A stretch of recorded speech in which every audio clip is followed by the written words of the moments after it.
This video spoils all of season 3 of The Wheel of Time. When the Wheel of Time TV show is brilliant, it's brilliant. And when it's not, it's really not. As a longtime book fan, for me, season 3 of The Wheel of Time was by far the best season, and it's not even close. However, the production is still plagued by issues that have been plaguing them since season 1. And it's just like, can you really say a fantasy TV show is excellent if it takes 3 or 4 seasons to get there? Now, there are plenty of TV shows that have a rough first season, but I tend to find that they're mostly comedies and pretty short episodes and short seasons before they get their groove on.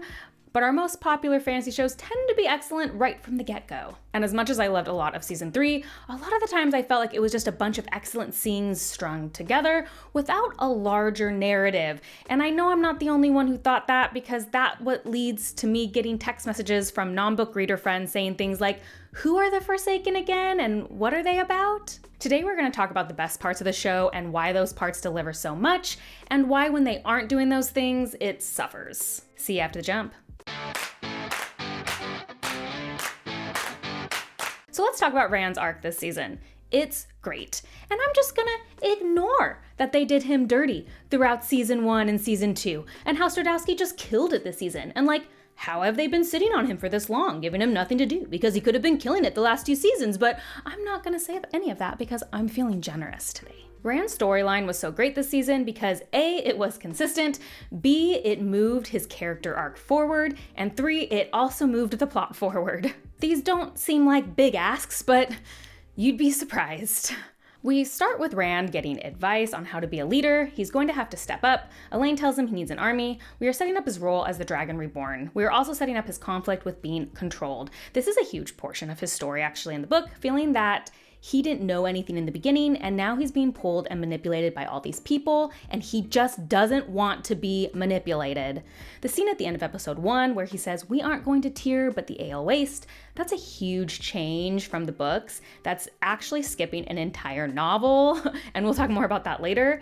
But it's just so perfect. It sets up this push and pull so perfectly. We have Moiraine and Lanfear working together to manipulate Rand, and he just removes himself from it. I also like how we are setting up Egwene and Rand's eventual break in this season. In the books, it is a bit different because they end up breaking in book 4 quite mutually, that they see each other more as brother and sister. And you have to remember that in the books, their relationship was also much more innocent. They had never slept together. They were more kind of like promised. And if they kissed, I think it was all exclusively off screen, just like a much milder relationship. But in the show, this idea that they're kind of staying together for comfort, Egwene still loves Rand in her own way and doesn't want him to go mad, but they're both kind of dreaming about different situations or different people. It's really great TV, and I really enjoyed it for the arcs these characters are going through in the show. And I know I'm not alone when saying that Rand's relationship with Lanfear is incredibly compelling. It is different than the books, although Lanfear's motivations are definitely kept the same. They don't have like such an intense relationship,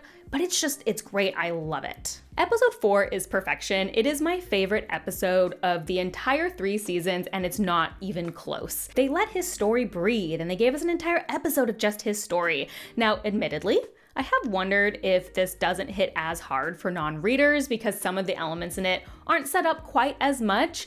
But despite that, I still think that Rand's actor killed it. He brought so much emotion to it. The scenes were incredibly well done. I do want to note here, though, in particular, that in the novel, Rand at the end ends up saving Matt's life because Matt is actually with him in Ruidian, and Matt's entire going through the triangle at the end of episode 8, that actually is found in Ruidian. And so when he's hanging, Rand is the one who cuts him down. And in fact, Rand enters Ruidian first and doesn't know that Moiraine has followed after him. And you don't really hear in book 4 about Moraine's experience in Ruidian. So this change where we actually get to see Moiraine experiencing what she experiences in there, and then to have this character moment between Rand and Moiraine where Rand is the one to carry her out, was seriously so excellent. Like, I loved it. It's an example of how it's not about being direct event from the book. It's about keeping the spirit of the character motivations and arcs from the book to deliver a convincing and good story. And it's important to talk about this change of Rand pulling Moiraine out of Rhuidean, because this was one of the most shocking choices for me from the perspective of how the show has been so far. I have complained in the last couple of seasons that the show's idea of faux girl power has ruined a lot of our male characters' most important moments. To be clear, if you haven't read the book, the women in the Wheel of Time are incredibly strong characters, and they move and affect events in a lot of ways even more, or at least as much as our male characters. So I felt this need to give our female characters, some of our male characters, more important moments, very misguided.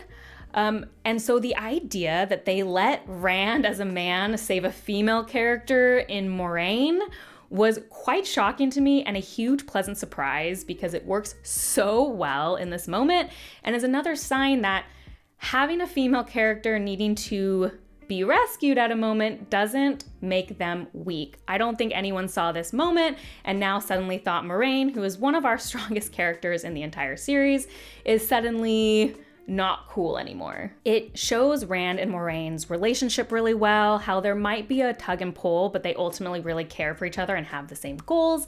It also shows how Rand is growing in strength, but still needs guidance. It's just excellent all around. In the next episodes, I love how we set up that Rand is still kind of, the sheep herder.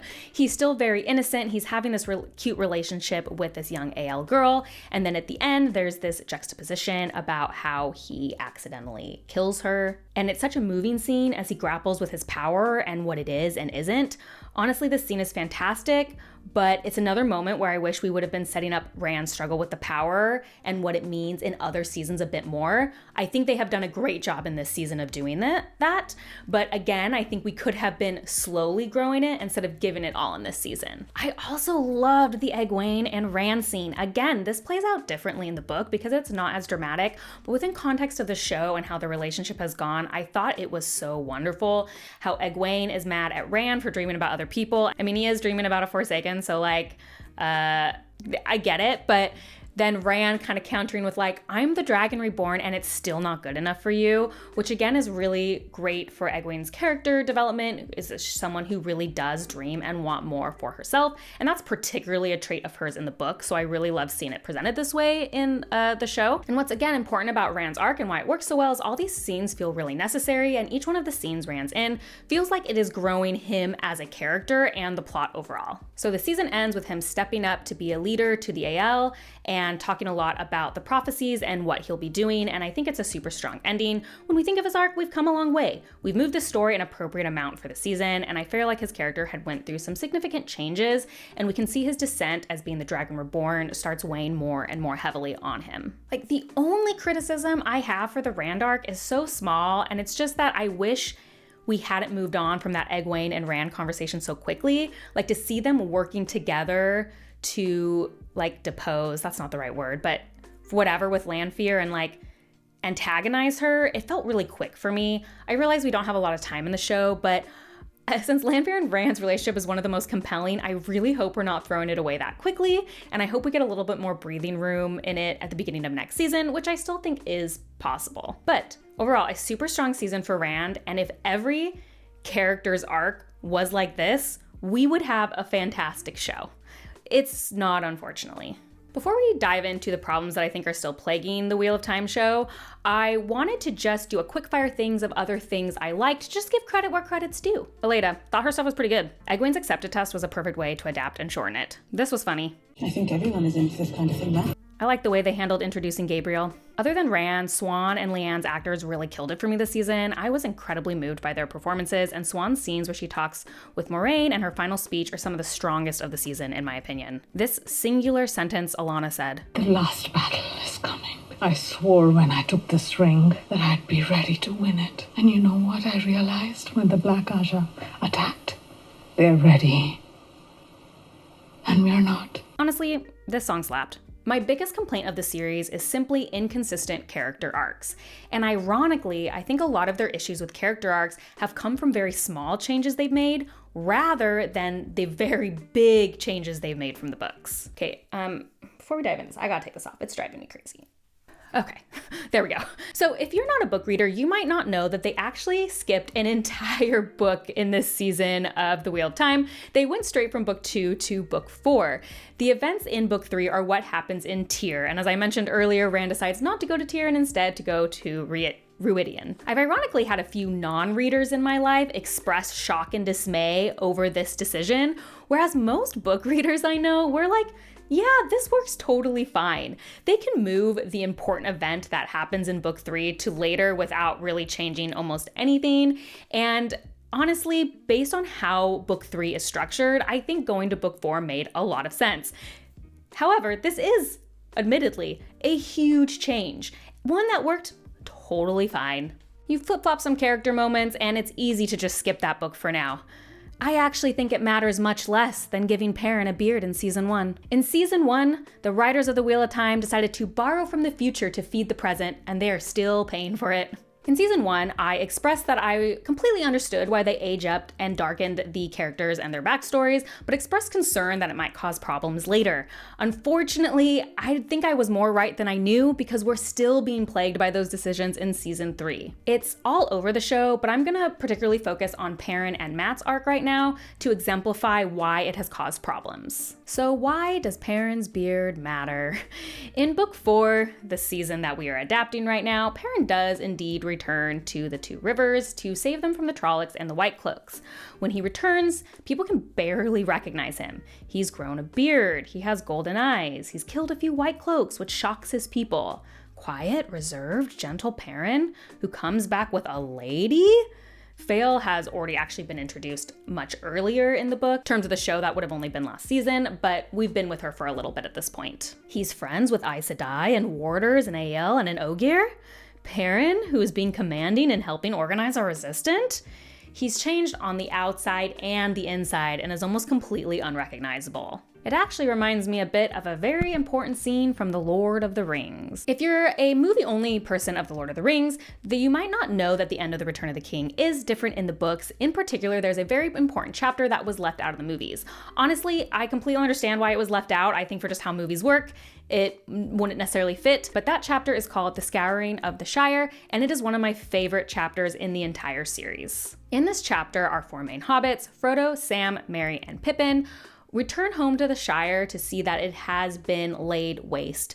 Trees have been cut down, buildings have been destroyed, and in its place, industry has built up. Smoke, pollution, it's been taken over by the bad guys. And this is obviously a heart-wrenching and horrible chapter because it's like, even the Shire? What, you're gonna take the Shire away from us after everything? However, in juxtaposition to this, it is also an incredibly triumphant scene for our hobbits. There are these kind of like sheriff hobbits that are threatening them as they come in and being like, you're gonna get it, you're gonna get harmed. And our 4 main hobbits are just like laughing.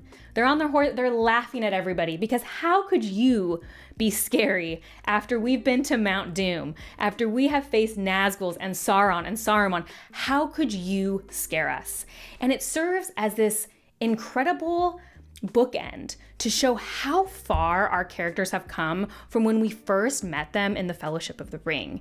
And it also is important to show that war reached everywhere and nowhere was safe. They had changed as well as their home, and no one was going to quite be the same. It's heartbreaking yet beautiful because it shows us the completion of the journey and how far our heroes have come. Now, could that scene have been as impactful if our hobbits actually came from a super broken and abusive families? Could it have worked as well if Sam in the beginning accidentally killed his crush before leaving to go with Frodo to fight the ring? No, the catharsis comes from the growth and change that our characters have undergone and from how different and contrasted we are to the beginning of the novel. I don't think I need to really explain the basically one-to-one correlation here with Perrin. Do I actually think giving Perrin a beard in the first season is such a big deal? No, I'm being facetious. But it's about what it represents, which is that the writers didn't think through giving all of our characters these more intense backstories. If Perrin has already killed his wife in episode 1, we're already in a dark space. we're not in an innocent spot. And where is the growth from there? If he is already considered an adult with a beard, why would there be any shock or surprise when he comes back a different person? How much has he really changed to make that story of him going back to the Two Rivers and stepping up and saving them meaningful for his character? It's not that it needs to be like the book, but if you are going to make those changes in the beginning, you need to properly change the rest of Perrin's story and arc to have him have a growth moment that is different than keeping this kind of Lord Perrin thing, because it doesn't work with how we've started Perrin. Ironically, in the book, Perrin's wife in the show has a throwaway line. He sees, I forget her name, whatever. He sees her and she is married to somebody else with a child. And he's like, that could have been my life. Like, I kind of liked her. And now look at how different we are. See what a different moment that is to going from killing perhaps maybe your pregnant wife to how that is in the book. Again, I don't need it to be like the book, but I do need us to give Perrin some sort of character arc if we're going to change it. And you can't keep it the same as the books because you changed it too fundamentally in the beginning. The only difference really with Perrin in the series is that he can talk to wolves, so he has golden eyes. They don't mention the wolf stuff like almost at all. Like, I think they maybe talk that he can smell more in this season, but it's like that's a really off-putting thing for people in the books because he acts kind of wolf-like in a lot of ways, and he can still talk to the Two Rivers wolves. They don't mention that like at all in this season, and I'm just honestly confused why, because I think the wolf stuff is probably what's most interesting to the show watchers about Perrin. So to just kind of like leave it behind is also super strange, because that is something else that could have set him apart in the show. Although it's a moving scene in the beginning when Perrin tells Rand that he is gonna go home and Rand is saying it's okay, he gets it, I do think it's a bit better for both their arcs the way it plays out in the book. In the book, Perrin has actually heard rumors that the Two Rivers is in danger, and he's going crazy being like, who's gonna help them? He's like telling Rand and Matt, like, we have to go home and help our home. But Rand is kind of like so far deep in it with what's going on with him. And Matt has a whole nother thing. We don't need to get into it. And so Perrin is choosing to go home to be a helper. There's also this underlying tension between them with how much Rand has changed. After a moment, she said, the Lord Dragon seems to have lost interest in you. All his time is taken by the High Lords now. The itch between his shoulders worsened. He knew what was troubling her now. He tried to make his voice light. The Lord Dragon? You sound like a Tarian. His name is Rand. He's your friend, Perrin Aybara, not mine, if a man like that even has friends. Aloud, she said, the axe. That was him, wasn't it? The Dragon Reborn trying to kill us. It must have been Rand. He emphasized his name. He did not like thinking of Rand the other way. He preferred remembering the Rand he had grown up with in Edmondsfield. Not trying to kill us, though, not him. These scenes are small, and I'm not saying like these scenes should have like been in the show.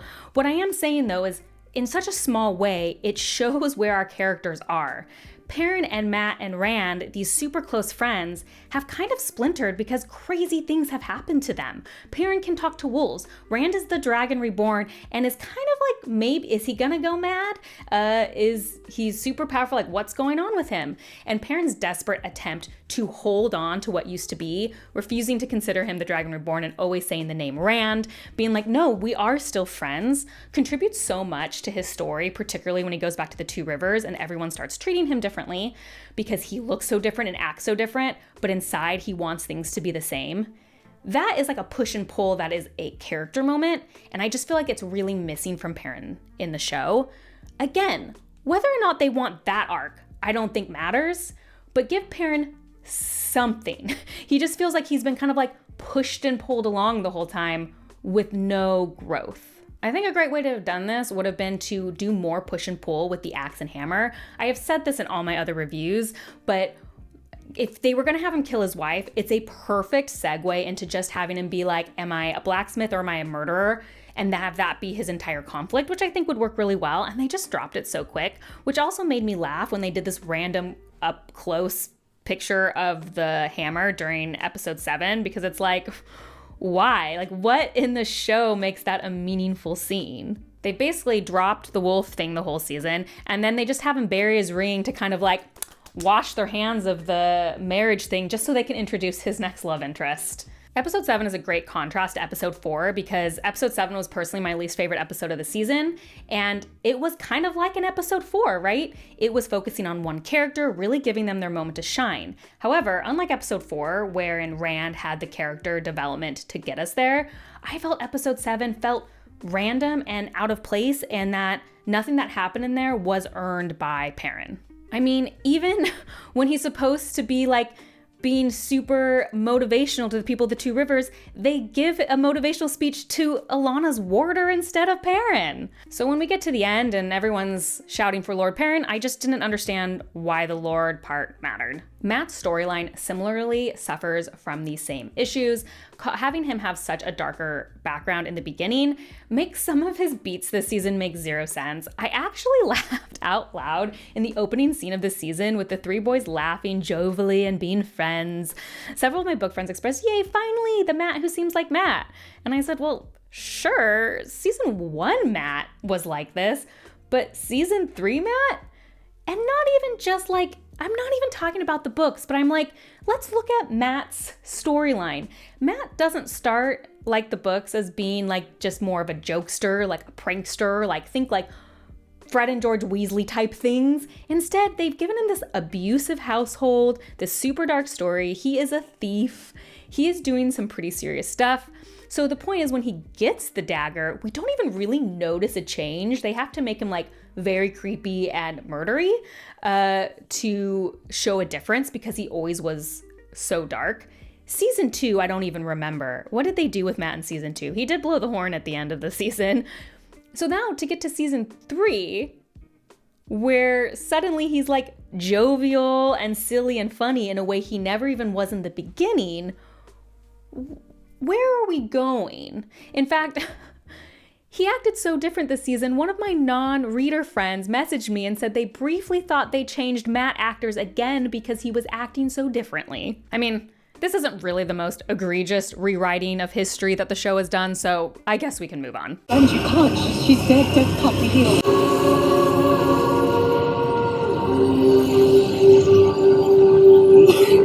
And you can't. She's dead, dead puppy heel.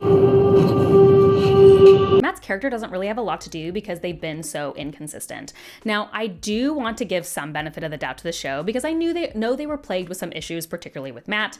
We had the first actor leave the show, and then we had writing strikes. So I know that does cause problems, but they were in full control of season 3, and they could have started him off a little darker to match his previous story. Either way, maybe we start fresh in season 3. Matt can have a new arc starting now. Things have been in the past been rough, but let's give him an arc now. It's never too late to start. And he has some pretty big, cool stuff coming up in the book series, so it's a great place to focus on him. Instead, we get a season where I honestly believe if you strung all of Matt's scenes together, you'd be like, why were half of them in here? They did nothing.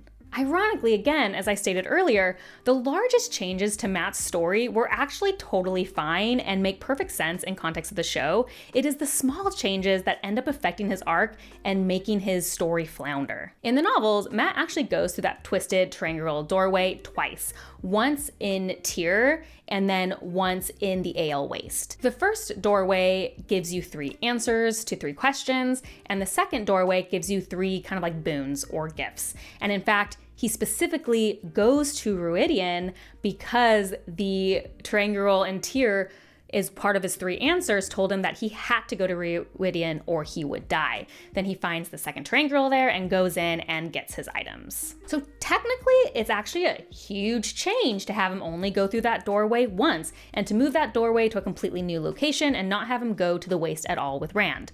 However, I think this makes perfect sense. I think we already have a lot of going through archways in the show, and so having him go through twice in one season, particularly when we already have Moraine and Rand stuff, may feel like very repetitive for a TV watcher since it's just a little different than reading a book. I also think condensing that just makes sense. You don't have a lot of time in this season going through, very easy to put them all in one. And then to move it so that Matt is with the other girls instead, I think kind of makes sense too, to space out where some of our main characters are. Like, all in all, I think those big changes actually functionally do very little for the story and make sense. So again, it's a smaller decision that I think is worse, which is that in the books, Matt is very willing and seeking out and wanting to go through this Terangirl. I just think it would have given Matt something to do in the tower if he overheard maybe Aleida talking about her trip through the Terangirl. For non-book readers, they do give you a scene that clearly Aleida has gone through one of these archways and that it's maybe in the tower. That's how I interpreted it. Maybe it was supposed to be somewhere else. I'm not sure that scene made a ton of sense to non-book readers, but whatever, that was for us.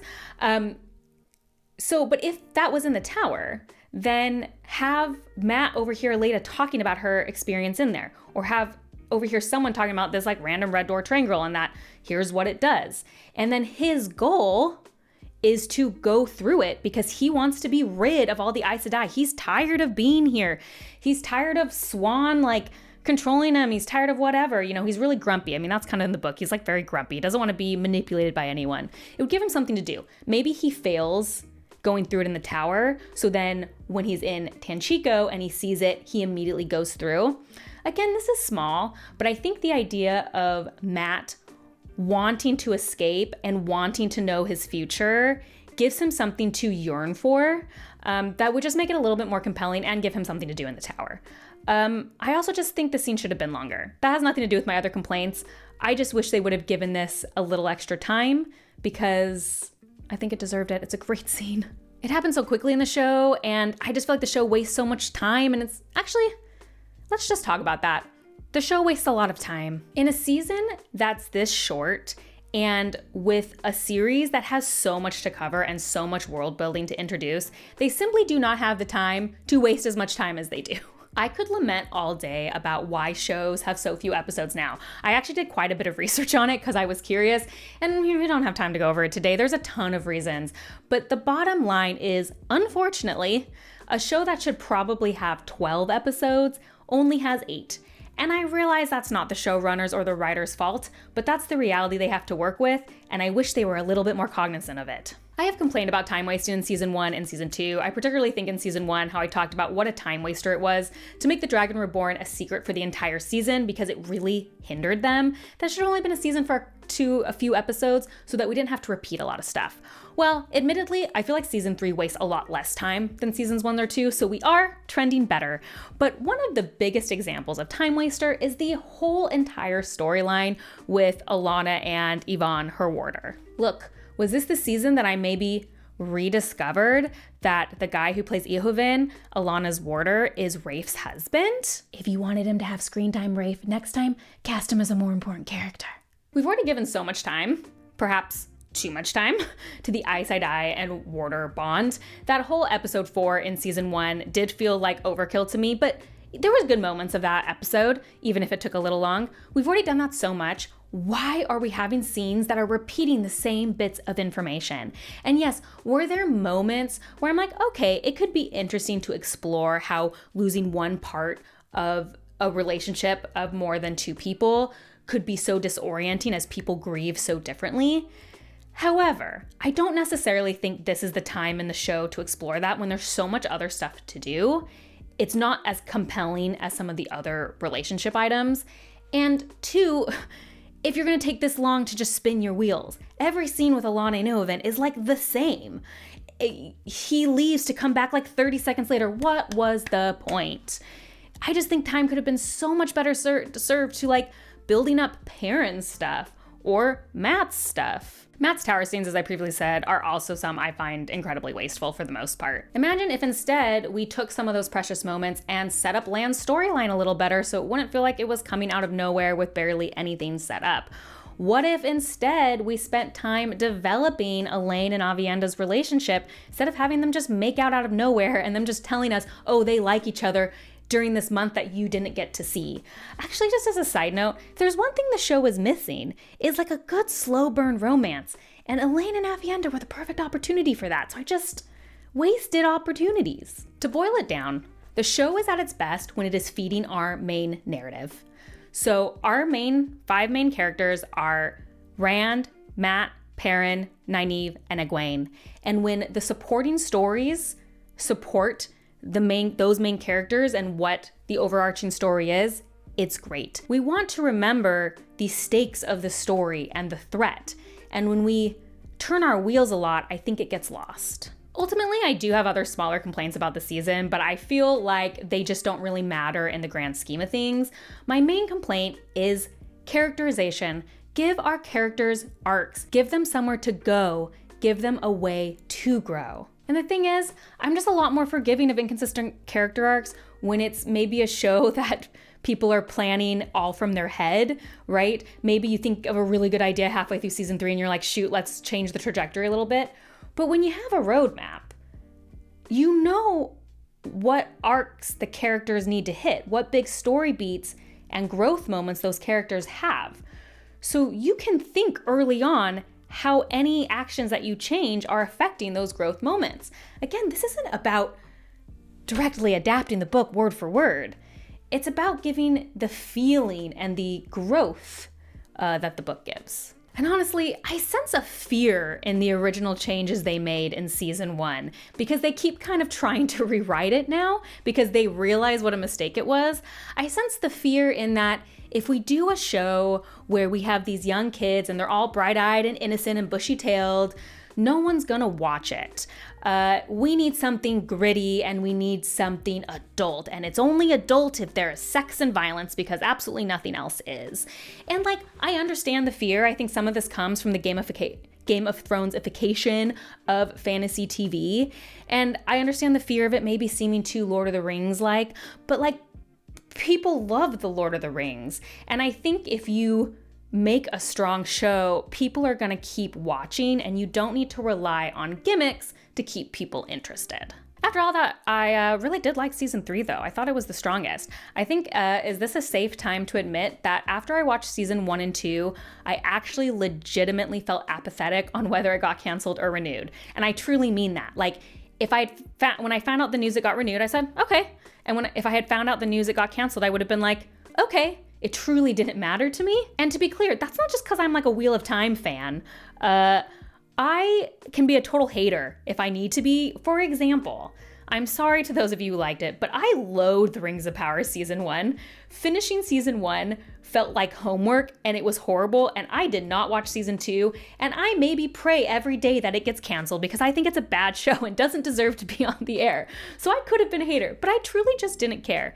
This is the first season that I would actually be incredibly bummed if it did not get renewed, and I hate knowing that it hasn't been renewed yet because I actually want and am eager to see season 4 because they keep improving so much. I imagine that season 4 could be extremely strong. I think The Wheel of Time right now is an okay to good show. I don't think it's a fantastic show. It makes too many mistakes, but it's a solid show, and it's at least trending better. If you made it this far, I thank you, and I hope you don't mind me giving some closing thoughts as a book reader that's kind of unrelated to any of the stuff I talked about, and it's not really about the show itself, but rather the fandom. There's a good chance if you're here, you found me because of my initial season 1 and season 2 book to show comparisons of The Wheel of Time.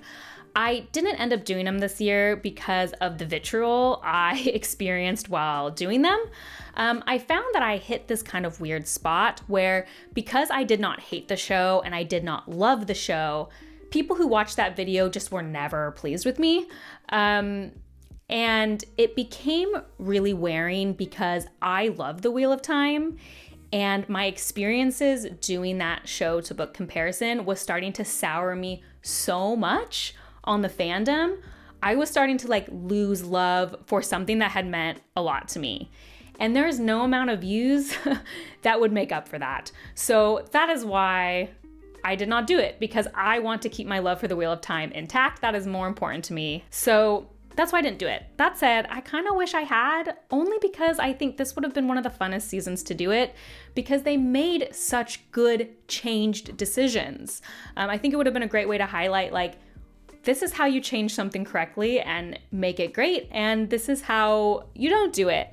So that being said, I think I am, if there's interest, going to do just a couple highlights of specific parts, show versus book, if people are interested. And I just also want to end by saying, Wheel of Time fans, as hard of a pill as it is to swallow, we have to accept that shows aren't made for the book fans. Book fans, there's not enough of us to make a show successful. The purpose of an adaptation is to bring in new viewers and to bring in the general public who either aren't reading or aren't reading fantasy. And to comfort you, do you know how many comments and messages I get daily to weekly, especially when the season's going, that the season made them interested in Wheel of Time, so they're reading it and they're loving the books? The show does not take away the books from you. You can still read them, they're still there, and you can just take the parts from the show that you like. The video I'm thinking of doing is actually a swan-focused video, so if you are interested in hearing about Swan Sanchi, please let me know in the comments below, as well as telling me your thoughts on season 3 as a whole, and especially tell me if you come as a book reader or a non-book reader. I love doing polls on my Instagram. If you follow me there, you'll know that I'm always asking non-book readers what they think of various things, because I am so curious how the show is working for you. So please let me know in the comments below how you feel about that, especially if you're like, no, Perrin's arc makes sense to me, Matt's arc makes sense to me, and maybe it is my own bias coming in. I'd love to know your thoughts. As always, if you like these kind of deep dives, please like and subscribe. That is the best way to support me. And if you want to see what I'm currently reading, as well as other nerdy rants, or participate in polls about the Wheel of Time, you can check me out on Instagram at bookborn.reviews. I'll see you next time. Bye. He has lain with a shadow sword and promises a future of destruction and madness. Yours is a future you can choose. Is he worthy of your strength? Not to be petty, but if I had a nickel for every time a character told Egwene how cool and awesome she is in the course of this show, I'd probably have like 5 nickels, which just seems like too much, right?